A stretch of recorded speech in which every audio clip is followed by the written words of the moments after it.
All right. Good evening, good morning, everyone. I welcome you to this installment of Table Talk, a series of conversations with academics and writers who write on human-animal relations. We're the Indian Animal Studies Collective. I'm Susan Haris, and my co-host Anu Pande is also here. The Indian Animal Studies Collective aims to bring together academics and writers and activists who are working and writing on animals in India. Today we have with us Maneesha Deckha from the University of Victoria. We're going to be discussing her wonderful entry um, on the post-colonial in the book Critical Terms for Animal Studies. And yeah, it's just for an hour, so please feel free to unmute yourself or ask a question, raise a hand or put your question in the chat box. Thanks a lot, Maneesha, for accepting our invitation. I thought maybe we could begin the conversation with how the term has been coming up in the previous talks, and we really wanted to know what you think about this, and that's why we wanted to discuss the text, which is how in a lot of the conversations that situate animal relations with people in different non-Western societies, one of the words that's been cropping up is the local, and how the local can help us access a different kind of situated history. But the post-colonial has always situates the local within a history of the colonial as well as the modern, and maybe the post-colonial may say that the local is just a nativist perspective and that it doesn't exist. So you in your essay, the post-colonial is situated as a issue of representation and praxis. So where do you think the local would come in, and do you think that would be a useful way to advance this theory of the post-colonial? Okay, yes, thanks, Susan, for that question, for having me here. I guess, my academic training before law school and, graduate studies in law was in cultural anthropology, like an undergraduate degree in cultural anthropology, women's studies, and political theory. And this was in the 90s. And so when quite some time ago. And so, there was a lot of talk about the local then, and I can't help but, respond to the question with kind of that ethos in my mind of how it was understood. And it was very much understood like as traditional, which was always seen as, kind of a retrograde term. And so if local is meant to stand for traditional, then I don't think it is that helpful because of, the whole literature about the constructed nature of traditions. If local is kind of doing some other kind of signaling other than traditional, let's say like contextual, then I do think it can be, it is a viable term to work with. But at the same time, I guess in my own work, I've just preferred the wording of contextual, given kind of the literature and globalization studies about the global and local. And then, as you kind of intimated, Susan, the kind of perhaps a misunderstanding or just, non-awareness of understanding that it's very hard to separate what is local from what is global, right? So kind of compartmentalizing is difficult. All that being said, I do think there is a reality of, local entities and local practices, and it's not all just one big blur, as some might suggest or argue. So I understand why the term is are in academic debates and discussions, and just, like also at the lay level. But the local hasn't had a lot of resonance for me, because it's usually been understood as kind of like an exception to a norm that's trying to be established, and then kind of just posited, let's say, as a tradition, rather than really kind of interrogated as such. Yeah, that's really helpful. And yeah, I was really struck by the definition that you used right away in the beginning of the entry. And I'll just read it out. It says, a postcolonial analysis typically highlights how narratives emanating from institutional, epistemic, and geopolitical sites read as Western, read as Western, create problematic cultural and racial representations that operate as truths about non-Western peoples. And again, this is connected to my question about the local, which is, if the post-colonial analysis resists this kind of Western-centric reading of non-Western people, then would it be naive to say that there is a truth to be had from the non-Western people? Or I feel like somebody like Spivak may say that there's no essential truth to be represented, and that it's a matter of deconstructing more or something. Yeah, so again, like just in my early academic years, the idea that there was a truth about anything was just pilloried, right? And so and yeah, we read a lot of Spivak in the 90s for that. So it's hard for me to use the word. I don't think I use the word truth in anything just because of that history. And I think it's more acceptable, in current generations to think about the idea of truth, or truth seeking at least. So if the question is about, the kind of the productivity of using the word truth and thinking about these issues, again, like it's not a word that I favor. I think just because of the own way I have been encouraged to read it from early years, I've never really kind of lost that. It's just because I think people are too prone to forget that culture is so constructed. And so when we think of truth, yes, there might be things that we firmly believe in, but whether or not they're 100% unassailable, I think that's always, like I don't think they're not. So I think everything can be contested, and there might have to be kind of contingencies for every type of claim, given certain realities. It doesn't mean we can't aspire, let's say, for something that we see as a truth, or I'm not against people calling it a truth if that's really important to them because it resonates, let's say, at a very deep personal level. But I think the important point here is to understand that truth and the idea of truth shouldn't foreclose like a listening to what are invariably going to be other people's truths, right? So if everyone has their truth, like it then loses its meaning, right? As to this is true and I know it, because of the whole idea of how do we know things.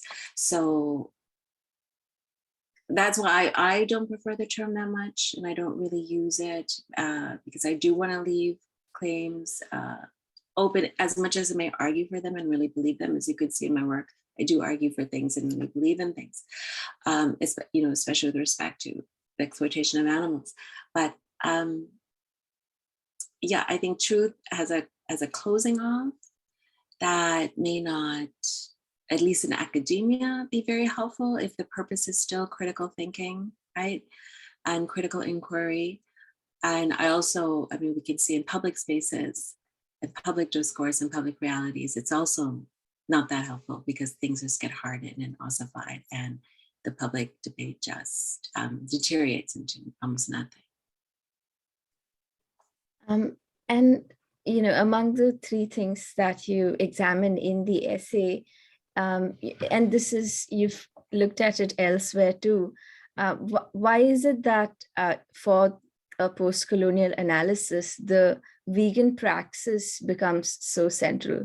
Do you think that's an important discourse to unpack while talking about animals in general, or do you think it has to be vegan praxis that is scrutinized because of meat eating and vegetarianism in non-Western cultures and how that's represented? Okay, so if I got the question right, like why does the entry talk about veganism per se?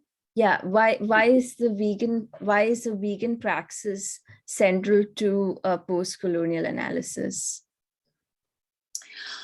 Well, I don't know if it's set on like in a book on animals. Like, Yeah, like, yes, okay, yes, why is it an important dimension? right.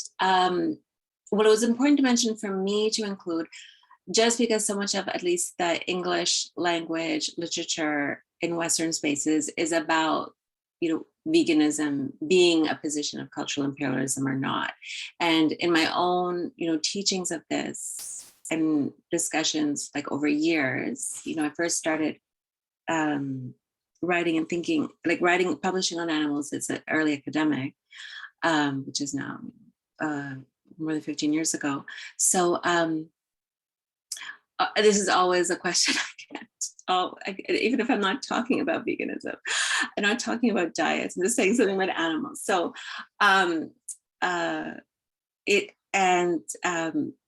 you can also see it, kind of anticipated in, let's say, editorials in the New York Times or elsewhere, that this is something that, especially given the heavy animal-based diets of Western cultures, and there's a quick knee-jerk reaction to anything about doing anything about those diets. So, but it's more about, because, this book was aimed for undergraduates primarily, right? And those really who are new to these debates. So, and these are questions that are invariably going to be in their minds as well. So that's why, I included it. And then it also resonates, because part of the, the concern, especially in countries in Canada, is that, the immediate framing is that animal issues can't possibly compatible with what we normally think, or what the mainstream normally thinks of social justice issues, i.e. human rights issues. And especially, as awareness grows in like settler colonial societies of Indigenous issues, because Indigenous peoples are always associated with hunting, fishing, and trapping. And this is like such a powerful, prominent frame for Indigenous peoples in kind of Canadian state jurisprudence, and not just in Canada. I would say you can see it also in leading cases in Australia, New Zealand, in the United States. There's a different history there. So the task then is, always to say, well, how can veganism not be morally contestable, given that Indigenous peoples hunt, fish, and trap? Right? And so this is always the frame. And so that's why I was keen in the entry to kind of unpack this, to show the contestations among Indigenous scholars themselves about these issues, because a homogeneous position is always assumed. And so that's why I think, especially, that's why the kind of argumentation and the scholars that are canvassing the piece are the ones that I focus on, kind of Indigenous issues, because of the way it is framed, like, certainly in my context, and primarily to the audience that's going to absorb it, which I think would be in, where is this book going to be assigned? Primarily, I think, in North American undergraduate spaces. But I do think, it has obviously a larger relevance to the question, because I think of even outside of Western countries with the heavy animal-based diets, veganism is not a norm. But as I've argued in other, places, for example, my dairy and decolonization article, that the kind of antithetical framing between a vegan position or a vegan ethic and a post-colonial ethic, right? So post-colonial ethic is understood as being sensitive to traditional cultural practices, right? And then traditional cultural practices are assumed to be reliant on animals and are assumed to be for subsistence. Or even if they're not, are assumed to be good for cultural rights or cultural identity of humans, or religious identity, or religious practices of humans. And so then veganism is seen anything, or even a position of, animal-free use is seen then as opposed to this. So the more broadly beyond, Western spaces, India or otherwise. And so the entry hopefully can speak to unpacking those debates as well. So I think it is, important to think about.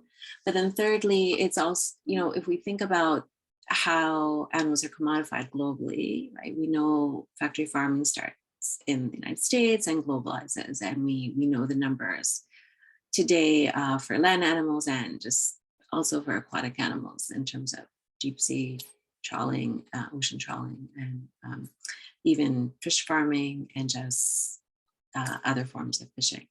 And so quantitatively, the way humans interact with animals is through consuming them for food.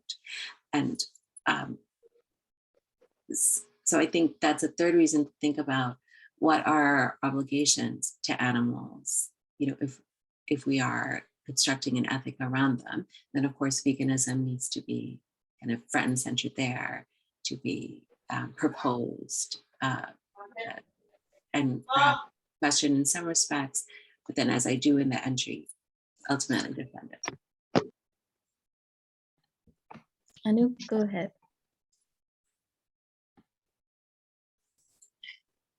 What? Sorry, somebody has their microphone on. May I request you to please mute yourself if you're not speaking? I think it's Monica. Yes, thank you.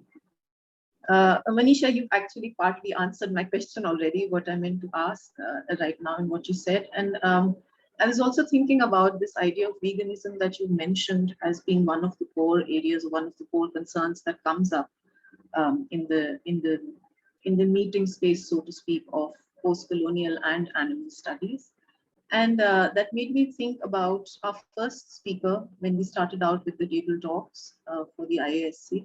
And that happened to be Gary Francioni. And we spoke precisely about veganism. So that was sort of like the starting point. And now we've come back to it from a very different perspective, because Gary, of course, is a diehard vegan and absolutely non-compromising about the necessity of everybody becoming vegan.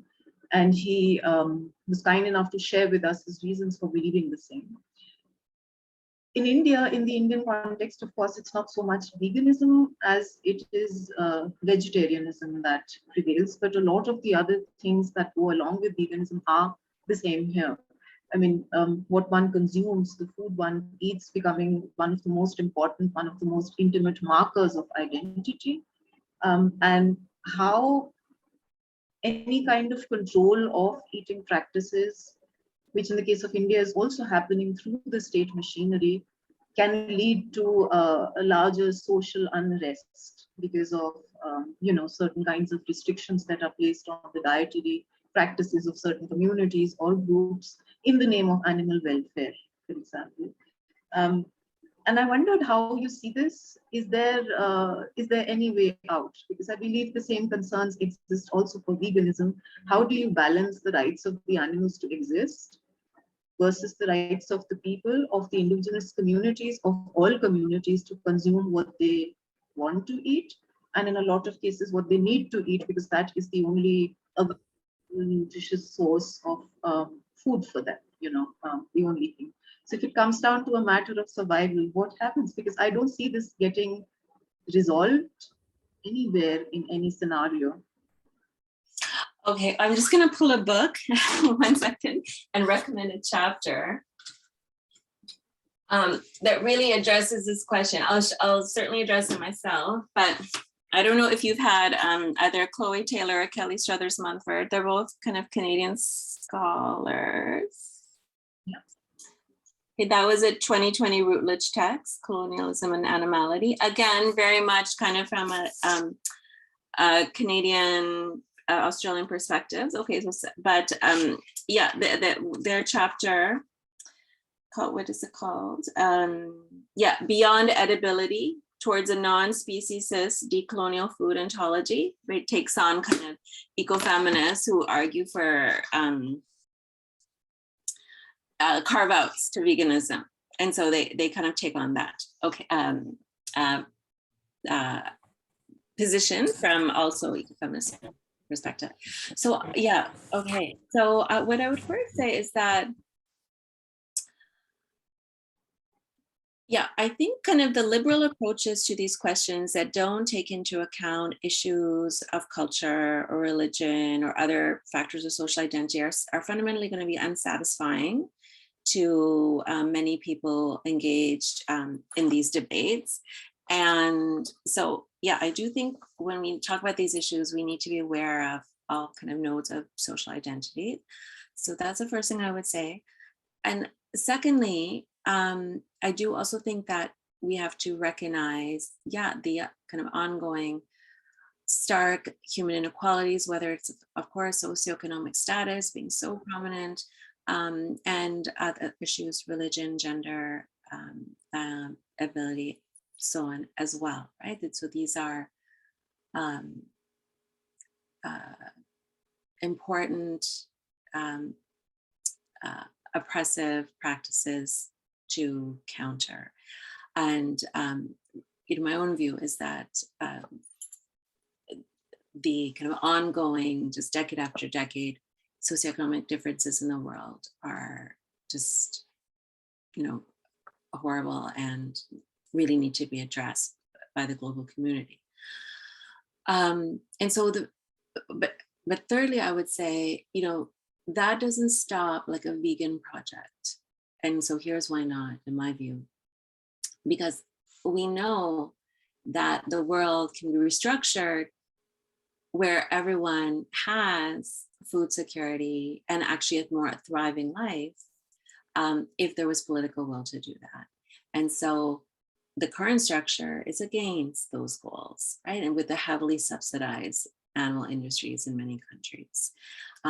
And so the argument that today human communities are reliant on animals is a valid one. That doesn't mean that tomorrow, right? Tomorrow, speaking figuratively here, they need to be, and the society can be repositioned for that, right? So if it's real, and so why I recommended the Taylor Struthers chapter is because they really kind of, press scholars who rely on subsistence to really focus on what does a subsistence mean and what are then the kind of future possibilities around moving people away from subsisting on kind of the reproductive labor of basically female farm animals over and over to another model.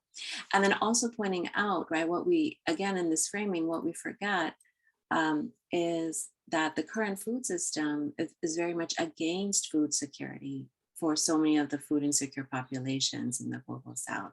I would say even in the global North, in the pockets of food insecurity here. And so that's another kind of prong of unpacking kind of the competitive framing between veganism and the needs of marginalized human communities. Then, beyond subsistence, there's also though the cultural rights argument, right? And the religious kind of rights arguments about using animals in various ways, including eating them. And so again, at an abstract general level, I think there is a counter argument to this as well. It's like, would we permit the same types of uses of humans for cultural or traditional reasons? And the answer today, right, very broadly is no, of course not. Right, so we're not going to tolerate these arguments if they're about using children or about women. And there is a response about how culture is fluid and needs to shift. And there's no core static cultural trait or even religious trait.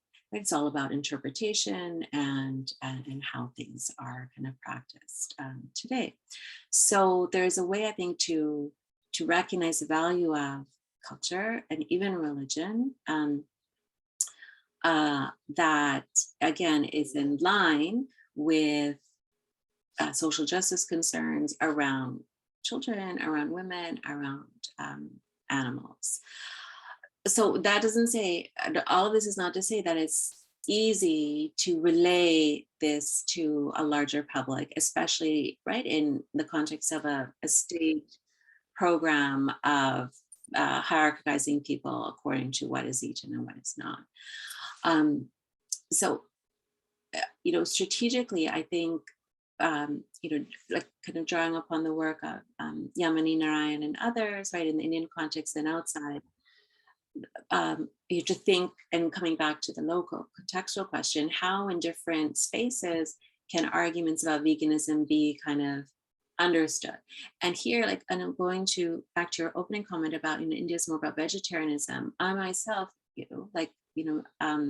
obviously not being local to the Indian context, growing up there, or inhabiting it as others here very likely do,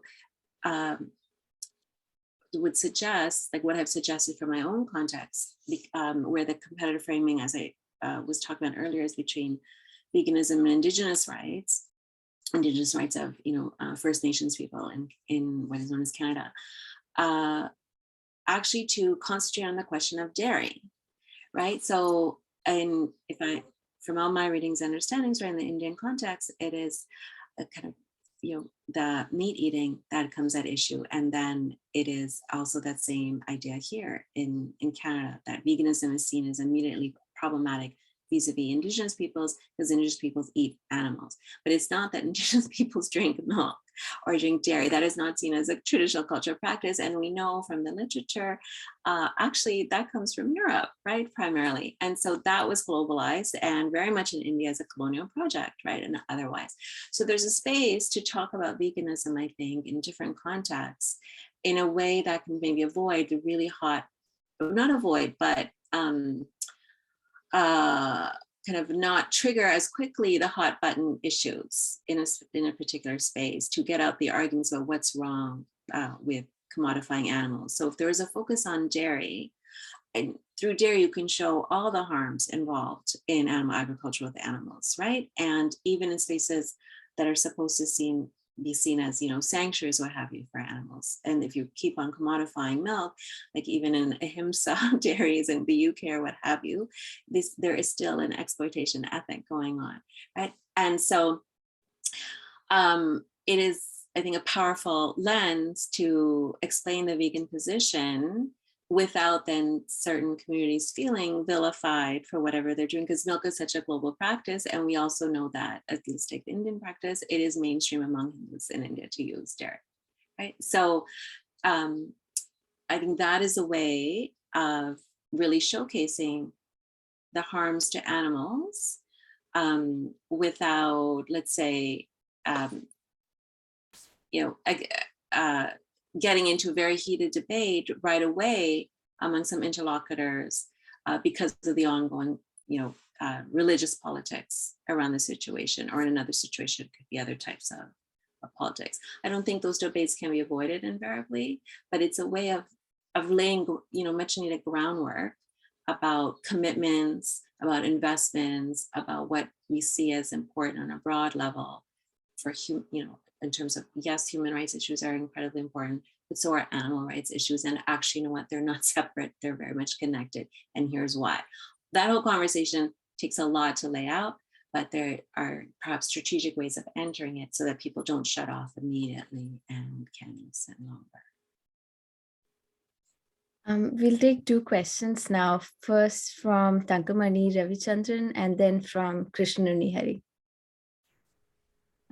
Hi, am I audible? Yes, you are. Okay. So I'm Ravichandran from IIT Kanpur, India.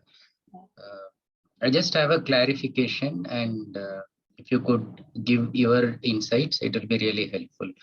So I've been wondering how postcolonial as an approach can be used to study the animals.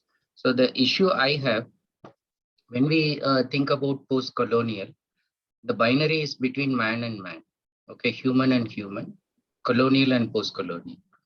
So when we apply that to the animal, actually the binaries here are humans and the non-human, human and animal. Okay, so how is it possible, or is it really possible for the human to come out of the anthropocentric way mold of looking at the animals? For example, animals are useful, or animals are important as long as they are useful to the humans. Okay, and certain animals are privileged over certain other animals, like cow will be useful, dogs will be useful as pets, okay, compared to so many other animals. So how do we actually use this as an approach to study animals, when I feel like there is a kind of inherent contradiction? Like normally it is used to study the conflict between man and man, human and human, but now we are applying this to study the conflict between human and non-human. Okay. All right. Yeah. Thank you for the question. So yes. So post-colonial theory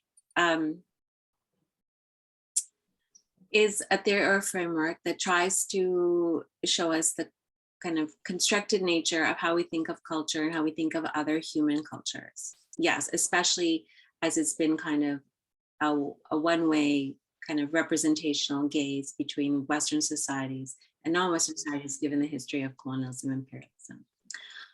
Okay, but so I mean, so if we accept that as, you know, like a rough definition of post-colonialism,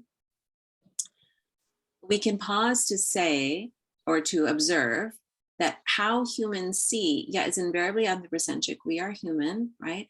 But how we see other humans is very much mediated by animals, right? So if you take the longstanding argument from post-colonial feminists, you know, many who don't speak or think about animals, what has the argument been there in post-colonial feminist theory? That how the British came to see India was very much mediated by how they thought Indians treated women, right?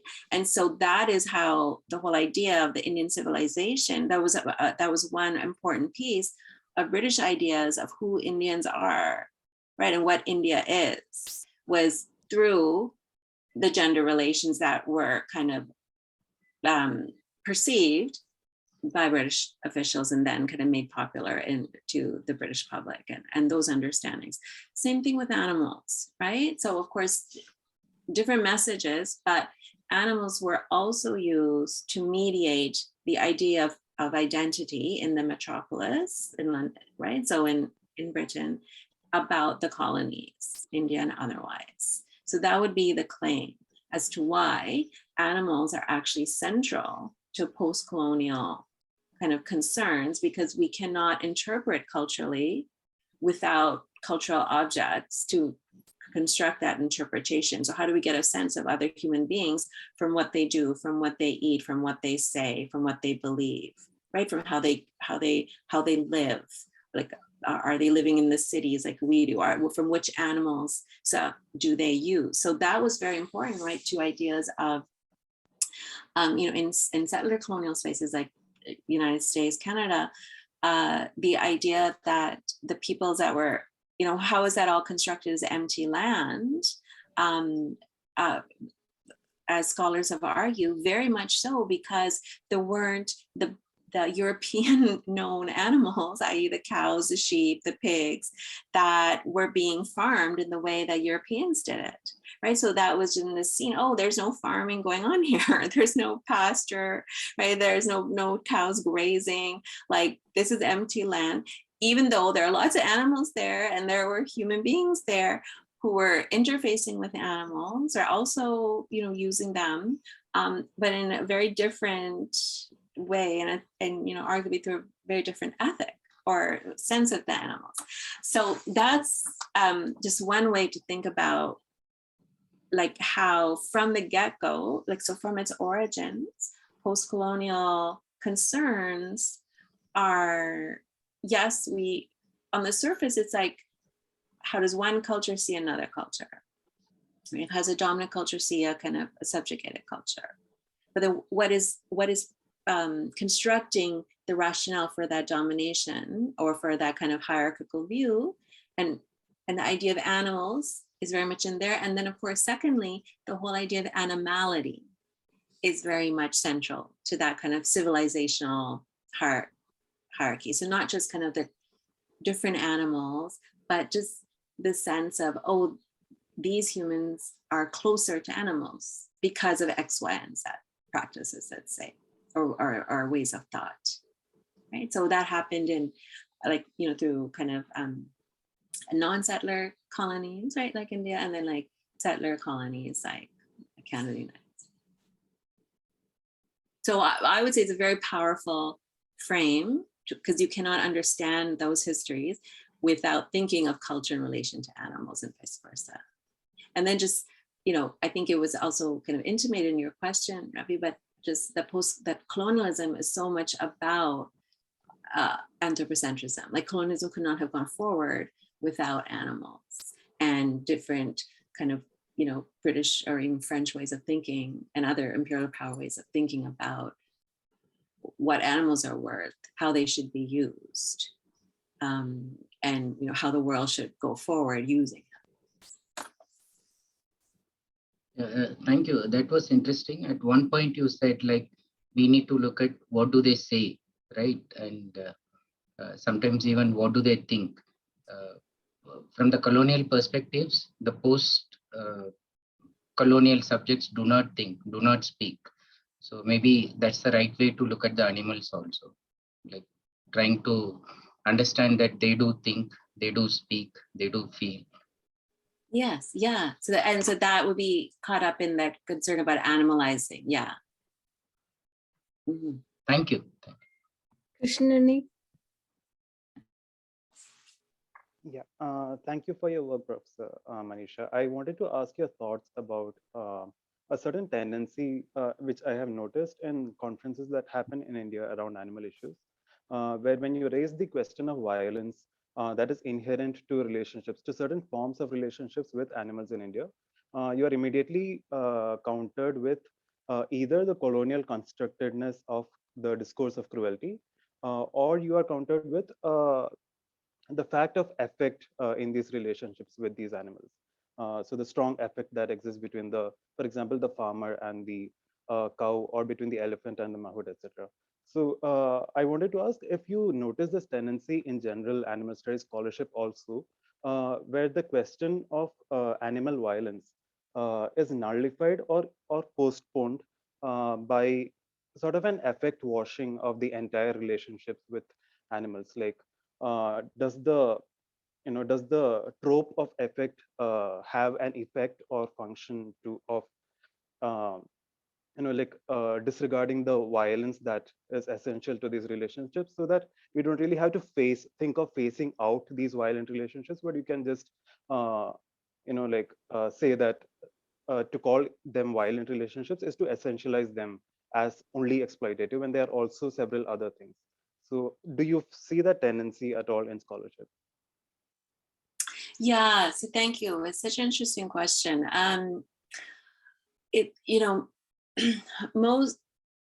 Again, it's a function of colonialism that most of the conferences and workshops I attend are populated by Western scholars who are worried about animals coming out of Western spaces. So the idea that anyone has, an effectively nice relationship with something other than a companion animal is so remote, right? Because the farmed animals are not, no one's living on these farms in this type of relation. And so, but what you said resonated in terms of scholars I've read for basically places in the world where people are more living with animals for food and farming, and very small numbers, right? Like India and elsewhere. So, but the theme about affect comes up. So what I'm saying is that it's rare to hear someone saying that these people using animals love their animals and have important relationship that we need to take account of. Okay, but that does come up in some of the defenses of so-called humane farming, even like in Western spaces, right? And so I was just involved in a workshop earlier this week where an author was making this argument. And, I just said, like, we cannot say that there can be harmless versions of using animals for eggs or manure, perhaps maybe manure, but not for reproductive materials like eggs and milk, which is what the suggestion was, because of all of the inbreeding that has happened, the genetic breeding of these animals that create bodies that are just going to be chronically debilitated going forward, regardless of how well anyone treats their animals on a so-called humane farm.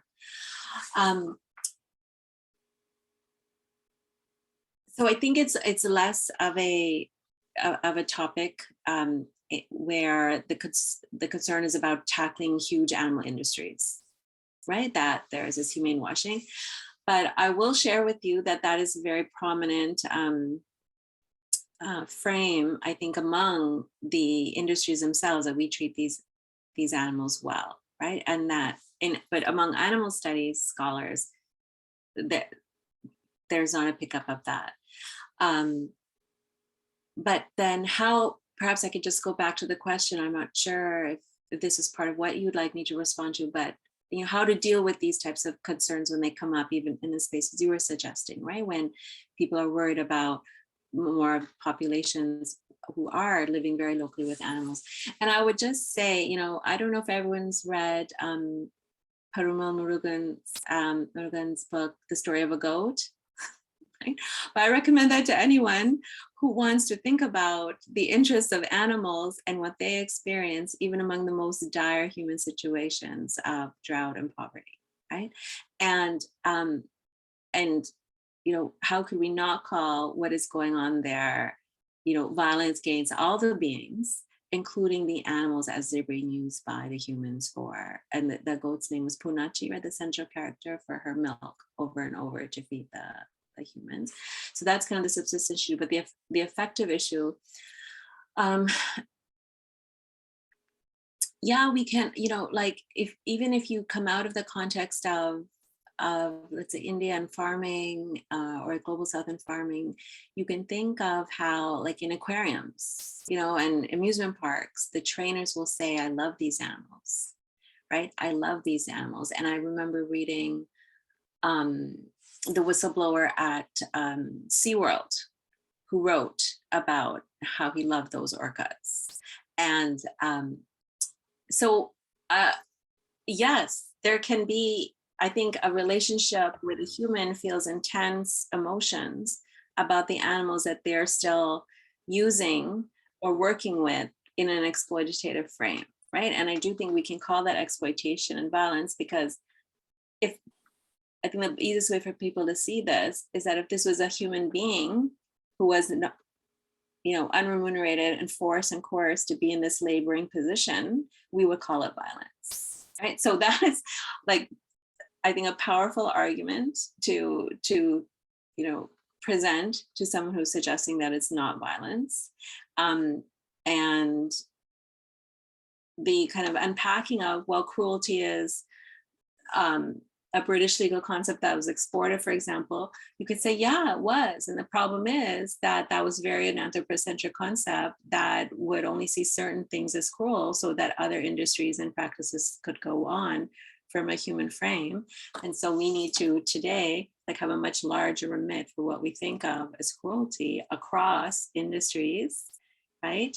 And we don't have to call violence cruelty to have an intent to be cruel, because cruelty really is this idea that this is just, in anti-cruelty statutes, uncivilized behavior, right? So we can get away from the cruelty term and just say we need a broader understanding of what exploitation looks like. And exploitation can occur, as we know, in the human family context, in the context of loving relations, right? You can still have lots of exploitation in without even animals being involved. And the same thing applies with animals being involved in a family situation, right? Or in a householding situation.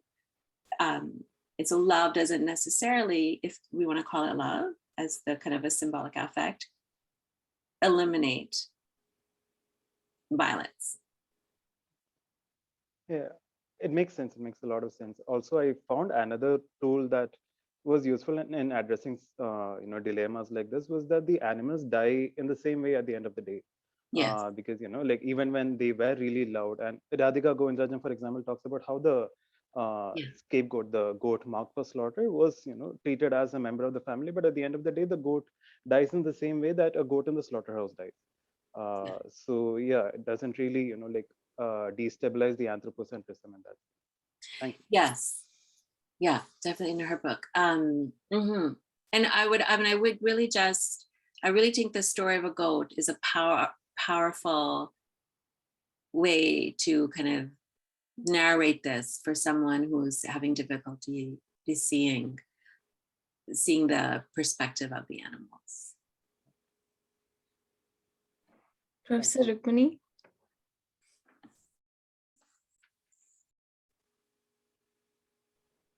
Susan, can you hear? Yes. All right. So my question really is a continuation of the last question on cruelty. But before I ask the question, I just like to clarify two perhaps very naive stances on my part. The first is that I believe that humans are animals, but so in your paper, for semantic or rhetorical purposes, you make a difference between humans and animals, but I'd like to know whether you're sympathetic to the notion that the human and animal worlds exist actually in a very complex continuum with each other. And I think that's the implicit sort of underlying premise, but the semantics is human versus animal. The other that's just for me to understand what you're saying. And the second premise I have is that any theory, colonial, post-colonial theory, or any other kind of theory should explain or at least frame phenomena on the ground. So I'd like you to comment on one phenomena, which is a phenomenon, which is a live debate today and has indeed been for a long time, and that is to do with ways of killing or ways of being cruel. So, and this concerns the halal and jhatka debate in India, where one method is held to be more cruel, depending on which side the fence you stand, than the other. And there is a huge debate, huge ethics attached to how you kill. And of course, halal actually applies to vegetable products as well, although that's not brought up. Now, if you look at the halal and jhatka debates, they relate to the way humans treat other humans, in the sense that humans kill other humans, and they have a variety of ways of doing this, from guillotining to electric chairs to hanging and so on. And one can easily imagine a situation in the future where you don't have capital punishment. But at the moment, we do have various ways of killing. Do you think that the debate on the halal and jhatka ways of killing have any light to throw on how we are cruel, rather than on the question of that we are cruel? Because, I think that without even with the partial definition of what is cruel, one might still be able to debate how we do things rather than what we do in the first instance. I don't know whether that's a clear question, but I did want to ask it because I'm thinking in my theorizing about not so much definitions of cruelty as construals of cruelty. Yes, thank you so much, Rukmini, for those questions. On the first, yes, very much. I see humans as animals. For kind of writing purposes, these are the terms that we use, right? And they're fundamentally unsatisfying, and also, as you can say, epistemically violent. But that's why I, carve out humans from animals in so much of the writing. So on the second question, about methods of killing and the debates that surround that, some in the human context and a lot in the animal context. My first response is to say, right, like that is the classic kind of Francione abolitionist response, is that this killing has to stop, and talking about, better conditions for the animals, including better slaughter conditions, is an unwinnable prospect. It doesn't do anything for the animals, or does very, very little, and is counterproductive for larger goals. So, but that being said, if we are kind of, having to enter these debates and take a position and wield some influence,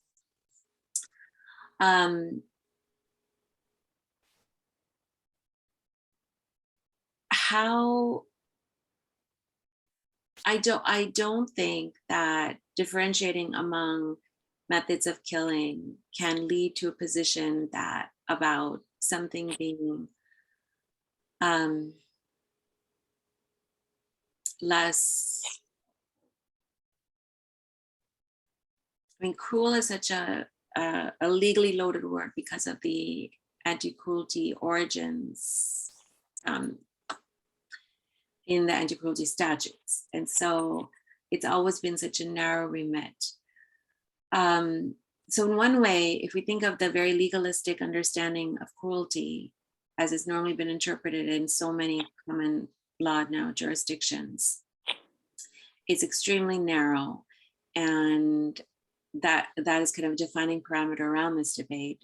We're always just going to end up with narrow constructions of what cruelty is, because we tolerate the fundamental use of animals, which is the killing for food, or for excess, really, in so many other countries. So I don't think it's telling us much in terms of how we kill, in terms of whether we're being less cruel or not. It's just, I think Dinesh Wadewal has talked about a lot in his work from a biopolitical lens, and just creating a discourse about violence that kind of takes us away from the main problem of this ongoing human governance over animals, or the war on animals. So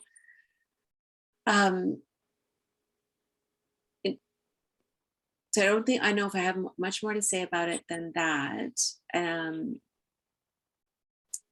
I think the fundamental point I'm trying to make is that getting deep into these debates is not really productive for animals. And I think I will just leave it there, unless you had a follow-up that you wanted me to explain. So you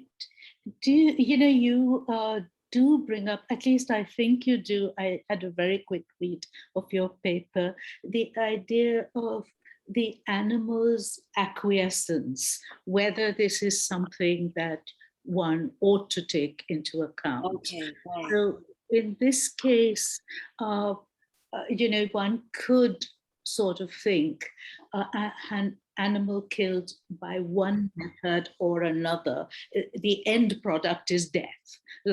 So that would be a very simple way of looking at it. In another way, you could see these animal debates as about the nature of cruelty, and educating ourselves on, halal and jatka, whether we have, because I think there is a way in which the word cruelty is one of those perennials in all lexicons. It will exist, even if it's, not so dramatic. But insofar as we think, we tell children, we tell the teachers in schools, don't beat the children, explain things to them. Similarly, when they've done things wrong. So similarly, you could say there are ways of punishing a child which may induce shame, but that's better than, let's say, violently beating up a child. So ways of being cruel are pretty, they're negotiated in all cultures. Do you think that that is unimportant? And do you think acquiescence or educating one of the animal is not an issue? It can never be an issue because we can't look into animal minds. So do you think acquiescence, the idea that we should, we should take into account methods and points of view which we cannot properly access, is that important in applying post-coloniality to animal studies? Okay, thank you, Mani. I think in terms of the conditions of animals that are used in slaughter or elsewhere, that if there's a way tomorrow to make everything painless, the animals are still killed, that we should do it, right? So this is probably where I disagree with Gary. And I do think we should do it. And still then argue to stop this killing. On the question of what can post-colonial studies bring to this question, does it matter for post-colonial thinking? I think it does, because usually the way we, the finger pointing of what is cruel is always kind of falling on minoritized practice in certain jurisdictions. We have to. When I say tomorrow the killing can be painless, I'm thinking about the big industries, right? And the whole animal-based agricultural food system that has to change. And so that is where like the most cruelty lies within the industries. So I think we have to keep repeating that point. On the third question of consent and acquiescence by animals, yeah, I do think in the entry, post-colonial entry, I do talk about this.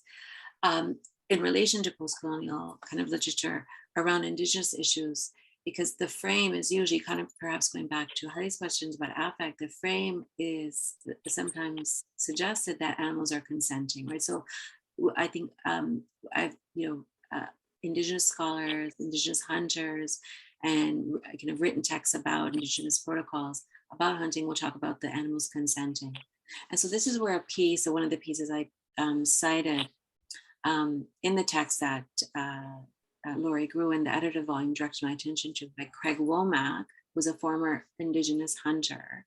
And he wrote a piece, because the title kind of says it all. There is no respectful way to kill an animal, because the frame is usually like Indigenous hunting is killing animals with respect, because for one reason might be the way the killing is done, but also that they're waiting for the consent of the animals, right? And so then comes to the question, how can you ever know what the consent of the animals is? And at least Professor Womack's position is, this is not respectful killing as much as we may, call it that. And the second overlaying question is, how can we ever take the animal's perspective into account to justify killing if we believe in something like a precautionary principle, right? Or otherwise. So these types of questions about consent and acquiescence relate to a lot. And again, if we put in the human frame, we're never going to say a child is consenting to this, right? Or a woman is consenting to that. We're never going to say that. Now, most people will not tolerate that argument. So why is it that we tolerate it with animals? It's one question, because I think we're worried to make a bold claim that's going against minoritized and subjugated cultures and religions. But I think, for animal advocates, someone does have to bring the animal perspective into account. So Will Kimlicka and Sue Donaldson, in one of their pieces, have talked about how can we think more deeply about these kind of consent frames with respect to animals. And then we can think of a lot of the ecofeminist work. You know, if someone is interested in exploring how to understand animals, you know, talks about how most human, even human-to-human communication is nonverbal, right? So the fact that we may not be able to understand animal languages, we don't see them as verbal interlocutors, shouldn't be off-putting. We can still engage with trying to figure out as humans what they are saying, where we need to, in a vastly different world where we're trying to actually you know, help them to cultivate a flourishing state rather than always kind of suppressing them. Mm-hmm. Yeah, thank you. That's useful. And actually, it's true that the non-verbal communication in evolutionary terms preceded verbal communication by thousands or millennia. So it is true that the non-verbal is something that ought to be looked at, I think, in these kinds of theories that you're presenting in more detail. I don't know that it has been, but thank you very much. That is helpful. Okay, yeah, it's an hour now. Thanks a lot, Maneesha, for being here. And I just we couldn't discuss her most recent book, which is Animals as Legal Beings, Contesting Anthropocentric Legal Orders, which is what we had planned to discuss before. But, you know, this meeting really helped us think about some of the questions that have been coming up and which we thought we had no way to think about. So thanks a lot, Maneesha, for being here, and thanks everyone for turning up. So thank you so much for the invitation. Thank you everyone for engaging with my scholarship. I appreciate it. Thank you. Bye. Thank you. Bye-bye.